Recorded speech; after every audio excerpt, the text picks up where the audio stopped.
जाऊयात कोल्हापूरमध्ये। कोल्हापूर शहरासह जिल्ह्यातील धरण क्षेत्रामध्ये पावसाचा जोर कायम आहे। पंचगंगा नदीच्या पाणी पातळीमध्ये वाढ झाली आहे।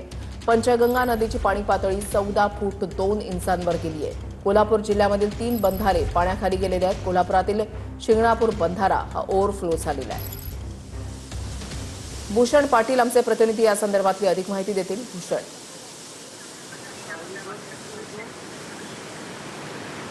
नक्कीच कोल्हापूर जिल्ह्यात विशेषतः जिल्ह्याच्या धरण क्षेत्रात पावसाचा जोर कायम आहे आणि त्यामुळे नद्यांच्या पाणी पातळीमधील वाढ देखील कायम असल्याचं बघायला मिळते।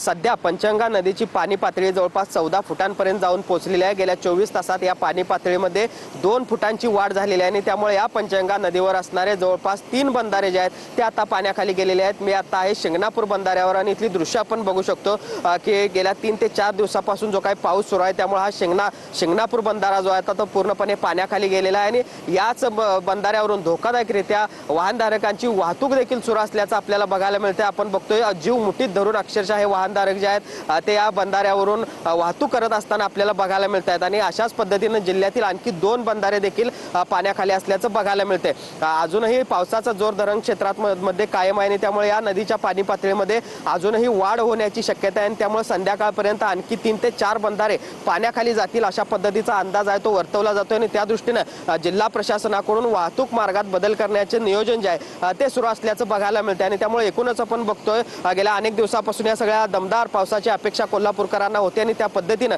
गेल्या 3 ते 4 दिवसापासून जोरदारपणे पाऊस विशेषतः धरण क्षेत्रात बरसतोय। राधानगरी धरण असेल, काळमवाडी धरण क्षेत्र असेल या ठिकाणी देखील मोठ्या प्रमाणावर पाऊस आहे तो कोसळतोय आणि त्यामुळे एक मोठा दिलासा मिळाला असं म्हणावं लागेल आणि आता हा शिंगणापूर बंधारा पूर्णपणे पाण्याखाली गेलेला आहे आणि या मार्गावरची वाहतूक जी आहे ती इतर मार्गावरून वळवण्याची गरज आहे। कारण आपण बघतोय कशा पद्धतीसाठी